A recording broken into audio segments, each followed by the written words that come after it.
شروع کرتے ہیں اللہ کے بابرکت نام سے جو بڑا مہربان اور نہایت رحم کرنے والا ہے۔ گزشتہ حصوں میں ہم نے دیکھا کہ کس طرح حضرت یوسف علیہ السلام نے صبر، حکمت اور ایمان کے ذریعے زندگی کے سخت ترین امتحانات کو جھیلا۔ بھائیوں کی عداوت، کنویں کی تاریکی، قید کی تنہائی، ہر مرحلے پر اللہ کی مدد ان کے ساتھ رہی۔ پھر وہ وقت بھی آیا جب یوسف علیہ السلام مصر کے عزیز بنائے گئے اور بالآخر ان کا دل سوز انتظار بھی پورا ہوا جب بنیامین اور پھر ان کے والد حضرت یعقوب علیہ السلام مصر پہنچے۔ اب اس آخری حصے میں ہم دیکھیں گے کہ یوسف علیہ السلام نے اپنے والدین اور اہل خانہ کا کس محبت اور عظمت کے ساتھ استقبال کیا، کس طرح انہیں عزت کی جگہ عطا کی گئی اور اللہ نے ان کے خواب کو کس شان کے ساتھ پورا فرمایا۔ یہ وہ لمحہ ہے جس نے برسوں کی جدائی کو رحمت اور شکر گزاری میں بدل دیا۔ آئیے اس بابرکت ملاقات کا روح پرور منظر دیکھتے ہیں۔ اگر حضرت یوسف علیہ السلام کے واقعے میں غور کیا جائے تو جس وقت زلیخا نے آپ علیہ السلام کو بہکانے کی کوشش کی، اس وقت آپ علیہ السلام کی عمر 17 سال تھی، جیسا کہ متعدد علماء کا قول ہے۔ پھر آپ علیہ السلام چند سال تک قید خانے میں رہے اور یہ مدت حضرت اکرمہ رحمۃ اللہ علیہ اور دیگر کے نزدیک 7 برس ہے۔ پھر جب آپ علیہ السلام قید خانے سے باہر آئے تو مصر میں خوشحالی کے 7 برس شروع ہو چکے۔ پھر قحط کے شروع ہوئے اور قحط کے پہلے سال برادران یوسف مصر آئے۔ قحط کے دوسرے سال بنیامین بھی ان کے ہمراہ تھے۔ اس طرح قحط کے تیسرے سال سارا خاندان مصر پہنچا۔ حضرت یوسف علیہ السلام نے والدین کو اپنے نزدیک جگہ دی اور بھائیوں کو بھی مصر میں ٹھہرایا۔ روایت کے مطابق حضرت یوسف علیہ السلام نے شہر سے باہر آ کر ان کا استقبال کیا اور انہیں خیموں کے اندر ٹھہرایا۔ پھر جب شہر میں داخل ہونے لگے تو فرمایا کہ شہر میں امن کے ساتھ داخل ہو جاؤ۔ حضرت سدی رحمۃ اللہ علیہ کا قول ہے کہ یہاں فرمان الہی کا مطلب یہ ہے کہ مصر میں آرام و سکون کے ساتھ داخل ہو جاؤ اور رہائش اختیار کرو۔ اہل کتاب کا قول ہے کہ جب حضرت یعقوب علیہ السلام جاشر پہنچے تو حضرت یوسف علیہ السلام ان سے ملنے کے لیے تشریف لائے۔ حضرت یعقوب علیہ السلام نے اپنے بیٹے یہودا کو یہ خوشخبری سنانے کے لیے پہلے ہی روانہ کر دیا تھا کہ وہ یوسف علیہ السلام کو ان کے آنے کی اطلاع دے۔ اہل کتاب کا قول ہے کہ حضرت یوسف علیہ السلام نے جاشر کے سرزمین میں حضرت یعقوب علیہ السلام کو وقف کر دی تاکہ وہ اپنے مال و مویشی کے ہمراہ یہاں رہائش پذیر ہوں۔ مفسرین کرام کی ایک جماعت کا قول ہے کہ جب حضرت یوسف علیہ السلام کو حضرت یعقوب علیہ السلام کی آمد کی اطلاع ملی تو وہ استقبال کے لیے شہر سے باہر تشریف لائے۔ آپ علیہ السلام کے ہمراہ ایک لشکر عظیم بھی تھا۔ اس لشکر کا مقصد حضرت یوسف علیہ السلام کی خدمت اور بنی اسرائیل کی تعظیم تھی۔ حضرت یعقوب علیہ السلام نے اہل مصر کے لیے دعا کی اور اللہ عز و جل نے قحط سالی کا خاتمہ فرما دیا۔ قرآن مجید میں اللہ تعالیٰ نے فرمایا، حضرت یوسف علیہ السلام نے اپنے والدین کو تخت پر بٹھایا۔ حضرت یوسف علیہ السلام نے جب والدین کو تخت پر بٹھایا تو والدین اور بھائی سب نے آپ علیہ السلام کو تعظیم کی خاطر سجدہ کیا۔ حضرت یوسف علیہ السلام کے والدین اور بھائیوں کا یہ سجدہ اس وقت کی شریعت میں جائز تھا اور دین اسلام سے قبل تمام شریعتوں میں سجدہ تعظیمی چلا آ رہا تھا، جسے شریعت محمدی صلی اللہ علیہ وآلہ وسلم میں حرام قرار دے دیا گیا۔ حضرت یوسف علیہ السلام نے اپنے والد سے فرمایا کہ یہ میرے اسی خواب کی تعبیر ہے، یعنی وہ خواب جس کا ذکر انہوں نے حضرت یعقوب علیہ السلام سے بھی کیا تھا اور انہوں نے فرمایا تھا کہ تم اپنا یہ خواب کسی سے بیان نہ کرنا۔ نیز فرمایا کہ اللہ عز و جل نے سچ کر دکھایا ہے اور یہ اس کا احسان تھا کہ اس نے مجھے قید خانے سے نجات دی، یعنی غموں اور مشکلات کے بعد مجھے حکومت عطا کی اور مصر کا بادشاہ بنایا۔ میں آپ علیہ السلام کو بیابان سے یہاں لے آیا۔ حضرت یعقوب علیہ السلام بیابانوں میں رہائش پذیر تھے جہاں خانہ بدوش لوگ اپنے مویشیوں سمیت رہتے تھے۔ یہ اس کے بعد کی بات ہے جب میرے اور بھائیوں کے درمیان شیطان نے مخالفت پیدا کی۔ اس کے بعد حضرت یوسف علیہ السلام نے فرمایا کہ میرا رب کرم فرمانے والا ہے اور جب وہ کسی شے کا ارادہ کرتا ہے تو اس کے اسباب بھی مہیا کر دیتا ہے، بے شک وہ علیم و حکیم ہے۔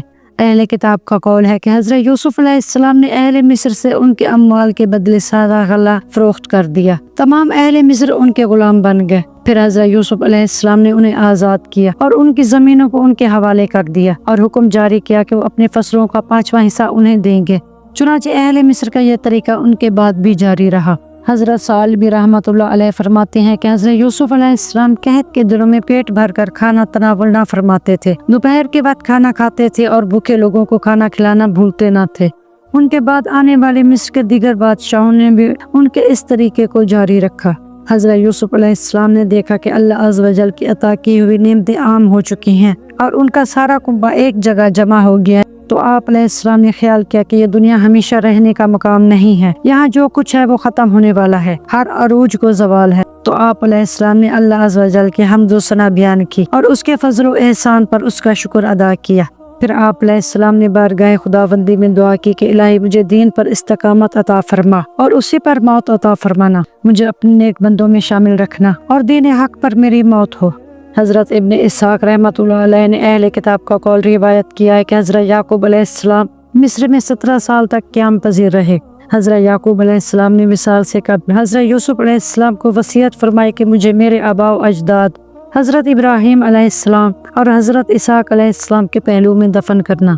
हज़रत सद्दी रहमतुल्लाह अलैह का कौल है कि हज़रत यूसुफ अलैहिस्सलाम ने वालिद के जिस्म मुबारक पर खुशबुएं लगाईं और उनकी वसीयत के मुताबिक उनकी तदफीन के लिए मुल्क शाम गए और हज़रत इब्राहीम अलैहिस्सलाम और हज़रत इसहाक़ अलैहिस्सलाम के पहलू में उन्हें मदफून किया। अहले किताब का कौल है कि हज़रत याकूब अलैहिस्सलाम की मिस्र में दाखिला के वक्त उम्र मुबारक 130 बरस थी। मिस्र में हज़रत याकूब अलैहिस्सलाम का क़याम 17 बरस रहा और बावक्त विसाल उम्र मुबारक 140 बरस थी। अहले किताब की ये तमाम अक़वाल या तो किताब की गलती हैं या फिर उनका ये कौल मन गढ़ंत है। कुरान मजीद में इरशाद बारी ताला है, भला क्या तुम उस वक्त मौजूद थे जब याकूब अलैहिस्सलाम को मौत ने आन लिया, जब उन्होंने अपने बेटों से फरमाया मेरे बाद किसी की इबादत करोगे तो बोले हम उसकी इबादत करेंगे जो आप अलैहिस्सलाम का और आप अलैहिस्सलाम के वालिद इब्राहीम और इस्माइल और इसहाक का खुदा है और हम उसी के फर्मा बरदार रहेंगे। सूरह अल बकरा आयत नंबर 133। हज़रत याकूब अलैहिस्सलाम ने अपने बेटों को इखलास और दीन इस्लाम पर अमल पैरा होने की वसीयत फरमाई, जिसके साथ अंबिया कराम अलैहिस्सलाम को मबऊस फरमाया जाता है। अहले किताब का कौल है कि हज़रत याकूब अलैहिस्सलाम ने अपने बेटों को फर्दन फर्दन वसीयत फरमाई और उनके साथ पेश आने वाले वाक़यात से उन्हें आगाह किया। फिर यहूदा को खुशखबरी दी कि तुम्हारी नस्ल में एक नबी होगा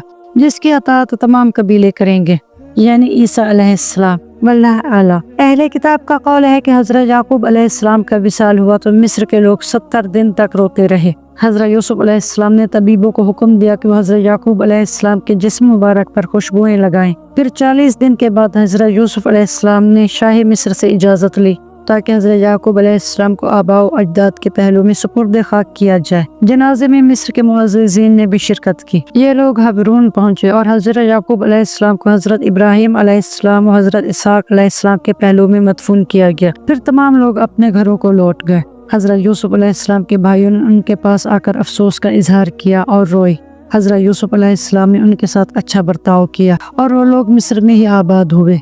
हज़रत यूसुफ अलैहिस्सलाम की विसाल का वक्त नज़दीक आया तो आप अलैहिस्सलाम ने वसीयत की कि जब वो लोग मिस्र से जाने लगे तो उन्हें भी साथ ले जाएं और उनके आबा व अजदाद के पहलू में उन्हें मदफून करें। हज़रत यूसुफ अलैहिस्सलाम की जिस्म मुबारक को हनूत करके मिस्र में मदफून कर दिया गया। फिर जब हज़रत मूसा अलैहिस्सलाम बनी इसराइल को लेकर मिस्र से निकले तो उन्होंने आप अलैहिस्सलाम के ताबूत को भी हमरा लिया और हज़रत इब्राहीम अलैहिस्सलाम और हज़रत इसहाक़ अलैहिस्सलाम और हज़रत याकूब अलैहिस्सलाम के पहलू में सुपुर्द खाक किया। अहले किताब का कौल है कि विसाल के वक्त हज़रत यूसुफ अलैहिस्सलाम की उम्र मुबारक 110 साल थी।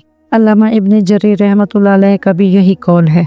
हज़रत हसन बसरी रज़ी अल्लाह तआला अन्हु का कौल है कि जिस वक्त हज़रत यूसुफ अलैहिस्सलाम को कुएं में डाला गया उस वक्त आप अलैहिस्सलाम की उम्र मुबारक 17 बरस थी। आप अलैहिस्सलाम 80 बरस तक वालिद से दूर रहे। वालिद से मिलने के 23 बरस बाद तक आप अलैहिस्सलाम जिंदा रहे और आप अलैहिस्सलाम ने 120 बरस की उम्र में विसाल फरमाया। एक और कौल के मुताबिक हज़रत यूसुफ अलैहिस्सलाम ने अपने भाई यहूदा को वसीयत की थी। और यूं हज़रत यूसुफ अलैहिस्सलाम की कहानी ख़त्म तो हुई, लेकिन दिल में एक दर्द, एक दुआ, एक रोशनी छोड़ गई कि अल्लाह जिसे चाहे कुएं की तारीकियों से निकालकर बादशाहों के मकाम पर पहुंचा दे। वो यूसुफ जो बचपन में बिछड़ गए, जो गुलाम बना दिए गए, जो बेगुनाह कैद किए गए, लेकिन उन्होंने सब्र नहीं छोड़ा, उन्होंने अल्लाह पर यकीन नहीं छोड़ा और अल्लाह ने उन्हें वहां पहुंचाया जहां सोच भी नहीं जा सकती। आज अगर आपका दिल टूटा हुआ है, अगर आप किसी कैद, किसी कुएं, किसी दुख में फंसे हैं, तो याद रखें यूसुफ का रब आज भी मौजूद है और वो आज भी कुएं से निकालकर तख्त तक ले जाता है। बस यूसुफ की वो दर्द भरी दुआ अपने दिल से निकालें, ऐ मेरे रब तू ही मेरा सहारा है, मुझे इस्लाम पर मौत दे और नेक लोगों में शामिल फरमा। अल्लाह आपके दुखों को यूसुफ की तरह इज्जत में बदल दे, आपके आंसुओं को रोशनी में बदल दे और आपकी आजमाइशों को आपकी ताकत बना दे। दिल को मजबूत रखें, सब्र को थामे रखें। जिस रब ने यूसुफ को उठाया था वो आपको भी तन्हा नहीं छोड़ेगा। اپنی دعاؤں میں یاد رکھیں۔ اللہ حافظ۔